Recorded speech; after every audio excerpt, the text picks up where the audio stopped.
Good day mga boss. Dito tayo sa Toyota Grandia 2KD engine. So dito mga boss ay magtatanggal tayo ng belt. So ganyan lang ang pagtanggal ng belt ng 2KD mga boss ng Grandia. So madali lang, may butas dyan.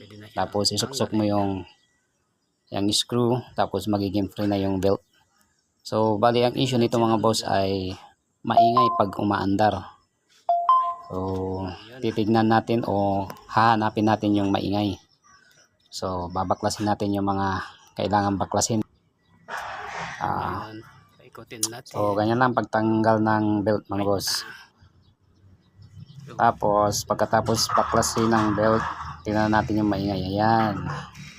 So, tatanggalin natin ang mga makita nating maingay. So, bali tatlo yung pinaka-tensioner niyan mga boss. So tatanggalin natin yung tatlo.